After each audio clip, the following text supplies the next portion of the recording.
ഇവിടെ അഭിവന്ദ്യനായ മുഹമ്മദ് ജിഫ്രി മുത്തുക്കോയ തങ്ങൾ ഇവിടെയുണ്ട്. ഈ പ്രസ്ഥാനത്തിന് നേതൃത്വം കൊടുക്കുന്ന ഒരാളാണ്.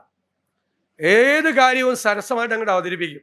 ഇപ്പം പറഞ്ഞ കേട്ടില്ലേ, സാധാരണ ഞാൻ മുഖ്യമന്ത്രിയുടെ മുഖത്തേക്ക് നോക്കിയത്, സാധാരണ മുഖ്യമന്ത്രിയുടെ മുഖം മാറും, പക്ഷേ ഇദ്ദേഹത്തിൻ്റെ അവതരണ രീതി, ആ അവതരണ രീതിയിൽ മുഖ്യമന്ത്രി പോലും ചിരിച്ചു വരും. അപ്പോൾ മുഖ്യമന്ത്രിയെ കൊണ്ട് പോലും ചിരിപ്പിക്കാൻ പറ്റുന്ന ഒരാളാണ് താങ്കൾ. ഞങ്ങളൊക്കെ ഏത് പ്രതിസന്ധിയിലായാലും ഏത് പ്രശ്നത്തിൽ ഇടപെട്ടായാലും അടുത്ത് ചെന്നിരുന്നാൽ മതി, 5 മിനിറ്റ് മതി. നമ്മൾ തിരിച്ചു വരുന്നത് മുഴുവൻ ശക്തിയോടും കൂടിയാണ് വരുന്നത്. പറയുന്ന വാക്കുകൾ, കോരിച്ചൊരിയുന്ന വാത്സല്യം, സ്നേഹം, ഞങ്ങളെ അത് മറക്കാൻ പറ്റില്ല. ഞങ്ങളുടെ എല്ലാവരുടെയും ഹൃദയത്തിലുണ്ട്.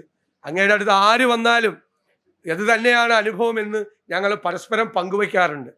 അങ്ങ് കാണിക്കുന്ന ഈ സ്നേഹവും വാത്സല്യവും തീർച്ചയായും അത് സമസ്തയുടെ പ്രഭാവം കൂടുതൽ വർദ്ധിപ്പിക്കാൻ ഇടവരുത്തും എന്ന കാര്യത്തിൽ സംശയമില്ല. ഈ ശതാബ്ദി ആഘോഷങ്ങളിലേക്ക് കടക്കുകയാണ്. ഫെബ്രുവരിയിലല്ലേ? കടക്കുകയാണ്.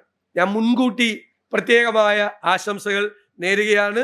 തീർച്ചയായും ഞങ്ങൾക്കെല്ലാം അഭിമാനത്തോടു കൂടി പറയാൻ കഴിയുന്ന പ്രസ്ഥാനമാണ് സമസ്ത